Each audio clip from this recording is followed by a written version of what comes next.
வெளிப்படை தன்மைக்காக கொண்டு வருகின்றோம், கருப்பு பணத்தை ஒழிக்கப் போகிறோம் என்பதற்காக தான் இந்த தேர்தல் பத்திரம் முறை வந்தது. இப்போ டாடா நிறுவனம், பிர்லா நிறுவனம் ட்ரஸ்ட் வச்சிருக்காங்க. அவங்க ட்ரஸ்ட் மூலமா அரசியல் கட்சிக்கு பணம் கொடுத்துட்டு தான் இருக்காங்க. டாடா நிறுவனத்திலிருந்து எங்களுடைய கட்சிக்கு பணம் அனுப்பிய போது நாங்கள் வேண்டாம் என்று ரிஜெக்ட் செய்தோம். ஏனென்றால் இந்தியாவில் இருக்கக்கூடிய பெரும் முதலாளியிடமிருந்து பணம் வாங்கக்கூடாது என்பது மார்க்சிஸ்ட் கம்யூனிஸ்ட் கட்சியினுடைய அடிப்படை நிலைப்பாடு. இந்த இந்திய அரசு என்பது ஒரு பெரும் முதலாளிகள் நிலப்பிரபுத்துவ அரசு. இதுக்கு முகங்கள் மாறும், தேர்தலில் ஜெயிச்சு போயிட்டு வரதற்கலாம். சோ அந்த அரசாங்கம் என்பது இவர்களால் வடிவமைக்கப்பட்டு செயல்பட்டு கொண்டிருக்கிறது. இந்திய நாடாளுமன்ற ஜனநாயகத்தை சீர்குலைக்கக்கூடிய ஒரு நடவடிக்கை தேர்தல் பத்திர முறை என்பது மார்க்சிஸ்ட் கம்யூனிஸ்ட் கட்சியுடைய பார்வை.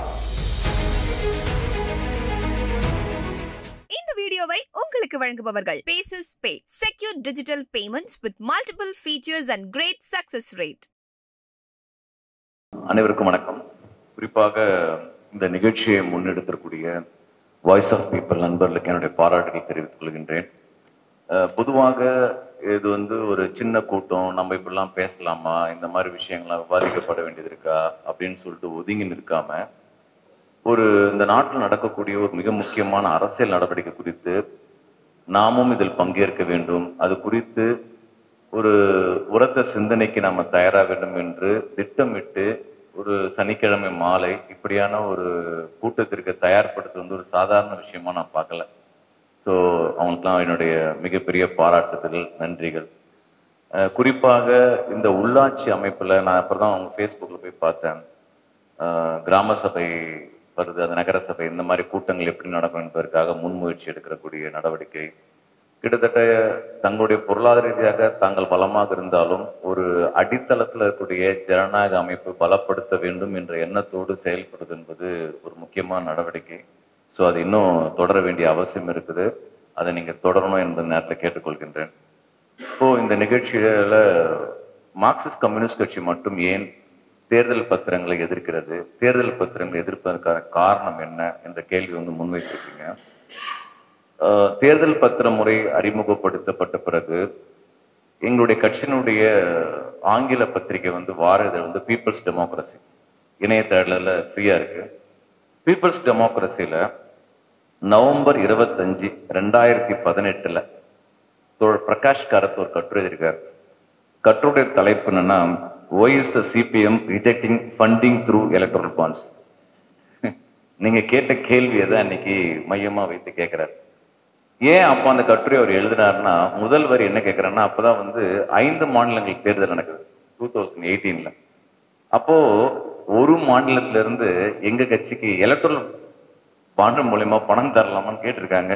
யோ, நாங்க தான் எதிர்த்து பேசிட்டு இருக்கிறோம், கேஸ் போட்டுக்கோ, எங்களுக்கே ஏன் கொடுக்குற, எங்ககிட்டயே இந்த கேள்வி கேட்கலான்னு சொல்லிட்டு தான் அவர் ஆரம்பிச்சு அந்த கட்டுரையை முன்னெடுக்கிறார். மார்க்சிஸ்ட் கம்யூனிஸ்ட் கட்சியை பொறுத்த வரைக்கும் இந்த ஜனநாயகம் எப்படி இருக்குன்னு பத்தி எனக்கு ஒரு பார்வை இருக்கு. இன்னைக்கு தோழர்கள் பகத்சிங், ராஜகுரு, சுகதேவோட நினைவு தினம். 24 வயதுல பகத்சிங் தூக்கு மேடை ஏறினாப்புல. பிரிட்டிஷ் ஏகாதிபத்தியத்தை எதிர்த்து விடுதலை போராட்டத்துல உக்கிரமா பங்கேற்று உயிர் நீத்த 3 இளைஞர்களுடைய நினைவு தினத்துல நம்ம இன்னைக்கு இருக்கின்றோம். சோ பகத்சிங் கனவு கண்ட இந்தியா எப்படி இருந்தது என்பது ஒண்ணு இருக்கு. அந்த கனவு கண்ட இந்தியாவை தான் கான்ஸ்டிடியூஷன் உருவாகும் போது டாக்டர் அம்பேத்கர் தலைமையில த ஐடியா ஆஃப் இந்தியா தான் Indian constitution. The idea of India யார் உருவாக்குறாங்கன்னா, விடுதலை போராட்டத்துல எந்த பகுதி மக்களுடைய எதிர்பார்ப்புகள், கனவுகள், உட்கிடக்கைகள் தான் இந்திய அரசியலமைப்பு சாசனமாக நமக்கு வடிவமைப்பு கொடுத்துருக்கு. இந்த அரசியலமைப்பு சாசனம் பலப்படுத்தப்பட வேண்டும், பரவலாக்கப்பட வேண்டும், அதை அடுத்தடுத்து கொண்டு செல்ல வேண்டிய தேவை இருக்கின்றது. அப்போ நம்முடைய நாடாளுமன்ற ஜனநாயகத்துல அரசியல் கட்சிகள் தேர்தல் என்பது பணம் இருக்கவர்கள் அவர்கள் அதிகாரத்தை பணத்தின் மூலம் பெறுவதற்காக ஒரு கருவியா இருக்கின்றது. இதுல தேர்தல் பத்திர முறை நம்முடைய தோழர் சொன்ன போல அவங்க 2017 எப்படி விவாதம் நடந்த அந்த விஷயங்கள்லாம் கொடுத்தாங்க. அதற்கு முன்னாடி இருந்தும் ஊழல் நடந்துட்டே இருக்குது. இப்ப தேர்தல் முறை முடிச்சுட்டா மட்டும் எல்லாம் பியூர் ஆயிடாது. இதுகளுக்கு வேற ஒரு வழி வரும். வேற வேற வகையில அரசியல் கட்சிகள் நிதி என்பது பெற்றுக் கொண்டிருக்கிறார்கள். இப்போ டாடா நிறுவனம், பிர்லா நிறுவனம் ட்ரஸ்ட் வச்சிருக்காங்க. அவங்க ட்ரஸ்ட் மூலியமா அரசியல் கட்சிக்கு பணம் கொடுத்துட்டு தான் இருக்காங்க. இந்த தேர்தல் பத்திரம் வருவதற்கு முன்பாக இருந்து அந்த ட்ரஸ்ட் மூலியமாக எல்லா அரசியல் கட்சிகளும் பணம் வாங்கி கொண்டிருக்கிறார்கள். டாடா நிறுவனத்திலிருந்து எங்களுடைய கட்சிக்கு பணம் அனுப்பிய போது நாங்கள் வேண்டாம் என்று ரிஜெக்ட் செய்தோம். ஏனென்றால் இந்தியாவில் இருக்கக்கூடிய பெரும் முதலாளியிடமிருந்து பணம் வாங்கக்கூடாது என்பது மார்க்சிஸ்ட் கம்யூனிஸ்ட் கட்சியினுடைய அடிப்படை நிலைப்பாடு. இந்த பெரும் முதலாளிகள் தான் அவர்களுக்கு விருப்பத்திற்கு ஏற்றார் போன்ற அரசின் திட்டங்களை வடிவமைக்கிறார்கள். பணம் கொடுப்பது நோக்கம்னா அவர்களுக்காக இந்த அரசாங்கத்தை வடிவமைப்பிற்கு தான் பெரும் முதலாளிகள் பணம் கொடுக்கிறார்கள். எனவே இந்த அரசாங்கம் என்பது ஒரு பெரும் முதலாளிகளுடைய ஒரு அரசு தான்.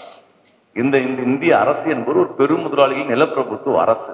இதுக்கு முகங்கள் மாறும், தேர்தலில் ஜெயிச்சு போயிட்டு வரதற்கலாம். சோ அந்த அரசாங்கம் என்பது இவர்களால் வடிவமைக்கப்பட்டு செயல்பட்டு கொண்டிருக்கிறது.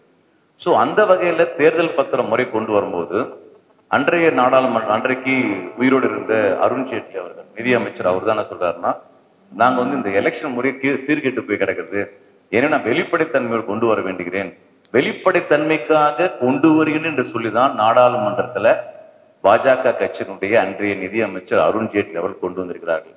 நண்பர்களே, யோசிச்சு பாருங்க, வெளிப்படைத்தன்மைக்காக கொண்டு வருகின்றோம், கருப்பு பணத்தை ஒழிக்க போகிறோம் என்பதற்காக தான் இந்த தேர்தல் பத்திரம் முறை வந்தது. அன்றைக்கு நாடாளுமன்றத்தில் அப்படிப்பட்ட ஒரு கருத்து வரும்பொழுது ஒற்றை குரலாக ராஜ்யசபாவில் இவங்க சொன்ன போல, வழக்கறிஞர் சொன்னது போல அந்த கேப்பை உருவாக்குறாங்க. 7.5% ஒரு நிறுவனம் தன்னுடைய 3 ஆண்டுகள் நிகர லாபத்துல 7.5% மேல் நிதி அடிக்கூடன்றது அமெண்ட்மெண்ட் கொண்டு வரும்போது நாடாளுமன்றத்தில் அதை எதிர்த்து பேசியது சீதாராம் யெச்சூரி, அன்னைக்கு ஒரு ராஜ்யசபா. இன்னைக்கு அந்த வீடியோ இன்னைக்கு அந்த இதுல இருக்கு. அவர் சொல்றாரு, அவர் சொன்னதான் இப்போ இவர் சொல்லியிருக்காரு. ஜெயராமன் சொன்னதும் இவங்க சொன்னதுன்னா எல்லாம் ஒரே வார்த்தைகள், வேற வேற விஷயங்கள் நம்ம பேசுறோம், உட்கிடைக்க ஒண்ணுதான். அன்றைக்கு சீதாராம் யெச்சூரி பேசினா, வேற யாரும் பேசவே இல்லை.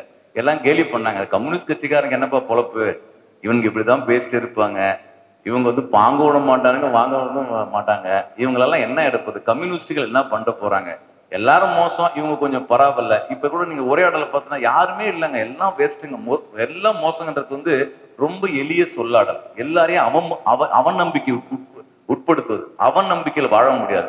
நம்பிக்கைக்கான ஆதாரங்கள் எங்க இருக்கின்றது, அந்த புள்ளியை தொட்டு தான் நம்ம நகர முடியும். ஸோ பொலிட்டிக்கல் பார்ட்டியாக சிபிஐ பார்லிமெண்ட்ல ராஜ்யசபா வரும்போது சீதாராம் எதிர்க்கிறார்.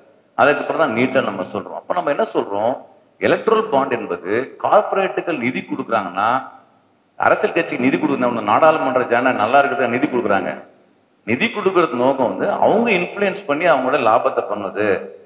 ஒரு வார்த்தையை பிரகாஷ் காரத் அந்த கட்டுல முன் பண்றாரு. எர்லியர் ஒரு கம்பெனி நிதி கொடுக்கணும், earlier a company which won a contract would have had a pay to bribe illegally under the table. ஒரு கான்ட்ராக்ட் வேணும்னா ஜெயிக்கணும்னா டேபிள் கடையில் லஞ்சம் கொடுத்தாங்க. டேபிள் கடையில் ஏன்பா லஞ்சம் கொடுக்குற, வெளிப்படையா கொடுப்பான்றதுதான் எலக்ட்ரல் பாண்ட். சோ இந்த இதை நம்ம ஏற்றுக்கொள்ளவில்லை. இது லெவல் பிளேயிங் ஃபீல்டு அல்ல. இது இந்திய நாடாளுமன்ற ஜனநாயகத்தை சீர்குலைக்கக்கூடிய ஒரு நடவடிக்கை தேர்தல் பத்திர முறை என்பது மார்க்சிஸ்ட் கம்யூனிஸ்ட் கட்சியுடைய பார்வை. எனவேதான் நம்ம உறுதியா இருக்கோம். இரண்டாவதாக இந்த விஷயத்துல பார்த்தீங்கன்னா, இவன் கொண்டு வந்த முறையில அவங்க திருத்தின ஒரு முக்கியமான சட்டம் இவங்க கூட சொல்லிட்டு போகும்போது பல திருத்தங்கள் சொன்னாங்க. ஃபாரின் கான்ட்ரிபியூஷன் ரெகுலேஷன் ஆக்ட், அதுல திருத்தம் கொண்டு வராங்க. அதுல திருத்தம் கொண்டு வரனா, வெளிநாட்டு நிறுவனங்கள் நம்முடைய அரசியல் கட்சிக்கு நிதி கொடுப்பதற்கான கட்டுப்பாடு அதை தடை செய்தார். யார் வேண்டுமானாலும் இந்த நாட்டினுடைய தேசபக்தி குறித்து வாய்க்கிலேயே பேசக்கூடிய ஆட்சியாளர்கள் தான், இந்திய தேசியம் என்பது குறித்து ஒரு உரையாடலை கட்டமைக்கிறவர் தான், வெளிநாட்டிலிருந்து யார் வேண்டுமானாலும் எப்படி வேண்டுமானாலும் பணம் தரலாம் எனக்கூடிய வகையில நாடாளுமன்றத்தில் சட்ட திருத்தத்தை முன்மொழிந்தார்கள்.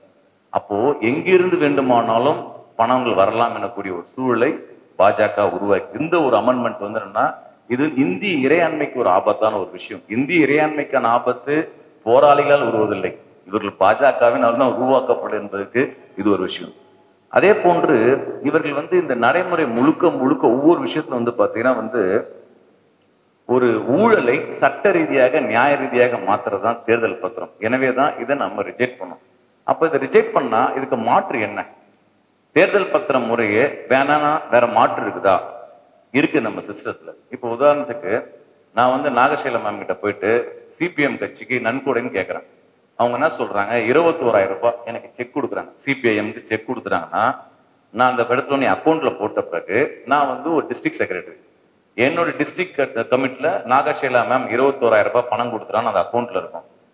எங்க பொலிட்டிக்கல் பார்ட்டில கேட்பாங்கன்னா ஆடிட்டுக்கு நாங்க பணம் கொடுக்குற லிஸ்ட் கொடுக்கும்போது இவங்க கிட்ட போயிட்டு இவங்க பேன் நம்பர், இவங்க டீடைல்ஸ், யார் மூலியமாக எனக்கு 20,000க்கு மேல் பணம் வந்துன்னா அந்த விவரங்களை நான் கொடுக்குறோம்.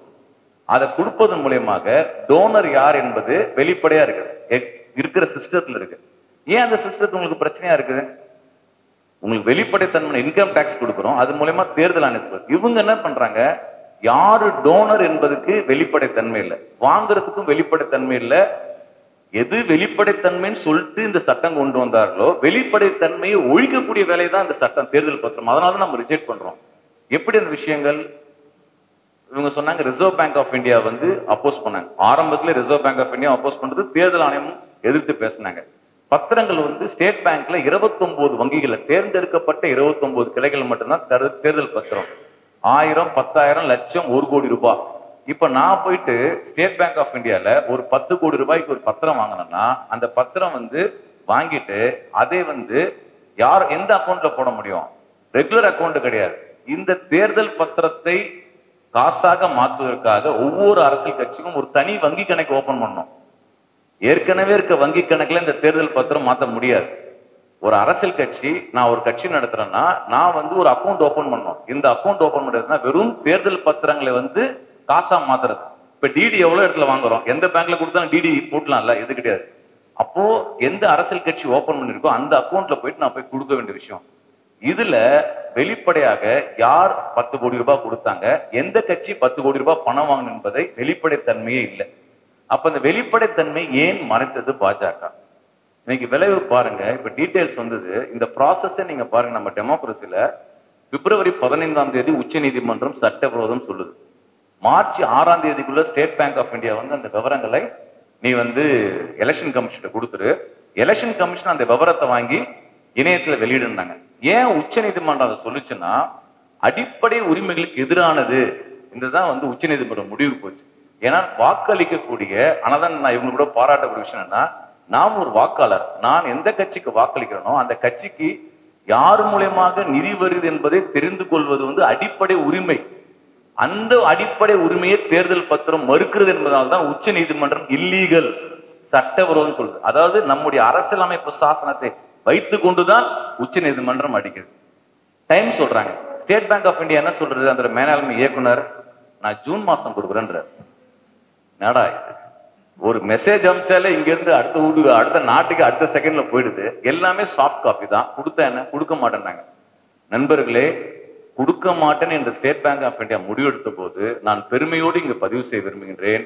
சென்னையில் இருக்கக்கூடிய ஸ்டேட் பேங்க் ஆஃப் இந்தியா மண்டல அலுவலகம் முன்பு போராட்டம் நடத்திய ஒரே கட்சி மார்க்சிஸ்ட் கம்யூனிஸ்ட் கட்சி தான். நாங்க தான் போய் போராட்டம் நடத்தணும். அந்த பேங்க்காரன் பார்த்தீங்கன்னா சுத்தி 10 பேரிகேட் கட்டி வச்சுட்டான். ஏன் உள்ள புந்துருன்னு சொல்லிட்டு வந்து பேசுறதுக்கு கூட ஆள் வரல. இப்ப எனக்கு ஒரு கேள்வி இருக்குது, ஏன் மற்றவர்கள் இந்த ஒரு அரசியல் கட்சிகள் மட்டுமில்ல ஒரு சமூக அமைப்புல ஏன் ஒரு கொந்தளிப்பு வரல?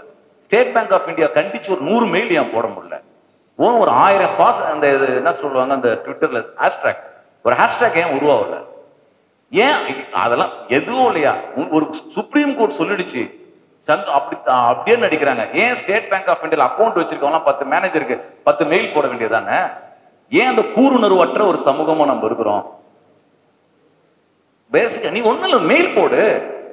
காபா அடைச்சதுன்னா இந்துக்கு லெட்டர்ஸ் எழுதுற கூட இது எழுதலையே, ஏன் அங்க போச்சு? ரெண்டாவது, அதுக்கப்புறம் திருப்பி எலெக்ஷன் கமிஷன் சொல்லுது கொடுக்கலன்னா உனக்கு கண்டம் ஆஃப் தி கோர்ட் மிரட்டனானோன்னா, அதுக்கப்புறம் ஸ்டேட் பேங்க் ஆஃப் இந்தியா சொல்றாங்க 2 பென்ட்ரைவ் எடுத்துமே கொடுக்குறாங்க. அப்ப எலெக்ஷன் கமிஷன் என்ன பண்றாங்கன்னா அவங்க ஒரு அப்டேட் போடுறாங்க. என்ன அப்டேட்னா, மயிலாட் 2019 முன்னாடி இந்த விவரங்கள்லாம் அவங்க கொடுத்துட்டாங்க. அந்த நான் உங்ககிட்ட கொடுத்த ஒரிஜினல் காப்பி நான் தொலைச்சிட்டேன், எனவே நான் எப்படி கொடுக்குறது தெரியலன்றாரு. உடனே ஜஸ்டிஸ் நீதிபதி என்ன சொல்றாரு, சரிப்பா அந்த பதிவாளர் சொல்லி இவன் திருப்பி ஏமாத்திர போறான்னு சொல்லிட்டு எல்லாத்தையும் டிஜிட்டலைஸ் பண்ணிட்டு ஒரு காப்பி கொடு அவங்களுக்கு, அப்புறம் அவங்க வெளியிட்டு. அதனாலதான் ஃபர்ஸ்ட் பேஸ் வந்து வெளியாச்சு. அடுத்து திருப்பி நிர்பந்தம் கொடுத்தப்பறம் தான் ஸ்டேட் பேங்க் ஆஃப் இந்தியா இன்னைக்கு முழு விவரத்தை வந்து கொடுத்துருக்கு. அது நாட்டில் மிக உக்கிரமா வாதமா நடத்தினா அரவிந்த் கெஜ்ரிவால் அரசு வந்து அதை வேற இடத்துக்கு கொண்டு போயிருக்கிறாங்க. இந்த இடத்துல இது ப்ராசஸ். இதுல ஆர்எஸ்எஸ் அமைப்பு பாஜகவை பின்னாடி இருந்து இயக்கக்கூடியதுதான் ஆர்எஸ்எஸ் அமைப்பு. உங்களுக்கு தெரியும், ஆர்எஸ்எஸ் ஒரு நேர்மையான அமைப்பாக, தேசத்தின் மீது பற்று கொண்ட அமைப்பாக ஆர்எஸ்எஸ் இயக்கம் சொல்லிக் கொண்டிருக்கின்றது. பல நண்பர்களும் ஆர்எஸ்எஸ் இயக்கத்துல இருக்கிறாங்க, செயல்படுறாங்க, நேர்மைன்றாங்க. ஆர்எஸ்எஸ் அமைப்பு தேர்தல் பத்திரம் கொடுத்து என்ன பேசுச்சு? இப்ப என்னோட கேள்வி அதான். நீ நேர்மைன்னு பேசுறல ஆர்எஸ்எஸ், நீங்க என்ன முயற்சி, நீங்க என்ன பேசிருக்கீங்க அப்படின்னு போய் பாத்தீங்கன்னா, ஆர்எஸ்எஸ் உடைய 2 நாள் மீட்டிங் இப்ப சமீபத்துல 3 நாள் மீட்டிங் அகில பாரதிய பிரதிநிதி சபா கூட்டம் நடந்திருக்கு. அந்த கூட்டத்துல ஆர்எஸ்எஸ் உடைய பொதுச் செயலாளர் தத்தாத்ரேயா அசோபோலா, என்னோட ப்ரொனன்சியேஷன் தப்பா இருக்கும், அதான் அவருடைய பேரு. அவர் என்ன சொல்றாரு, தேர்தல் பத்திரம் திட்டம் ஒரு பரிசோதனை முயற்சியா கொண்டு வரப்பட்டது. அது ஒன்றும் திடீரென்று அறிமுகப்படுத்தப்படவில்லை, ஒரு மாற்றம் கொண்டு வரப்படுகையில் இதெல்லாம் நடக்கதான் செய்றாரு. ஆர்எஸ்எஸ் என்ன சொல்லுது, தேர்தல் பத்திரம் முறை நியாயப்படுத்துது. இப்ப நண்பர்களே நீங்க சொல்லுங்க, இங்க இருக்கும் கேளுங்க, ஆர்எஸ்எஸ்க்கு என்ன கிரெடிபிலிட்டி இருக்கு? நேர்மை பேசுறீங்களே, நியாயம் பேசுறீங்களே, ஒழுக்க சீலர்கள் பேசுறீங்களே, இந்த நாட்டுல ஒரு அயோக்கியத்தனமான விஷயம் செய்த தேர்தல் பத்திரம் குறித்து ஏன் அதோடைய நேஷனல் கவுன்சில் நியாயப்படுத்த வேண்டியது அவசியம் என்ன? இது இவங்க கோர்ட்ல யாரெல்லாம் தடை எடுக்கிறாங்க? ஸ்டேட் பேங்க் ஆஃப் இந்தியா இடைஞ்சல் பண்ணுச்சு, எலெக்ஷன் கமிஷன் இல்லைன்னு சொல்லுச்சு.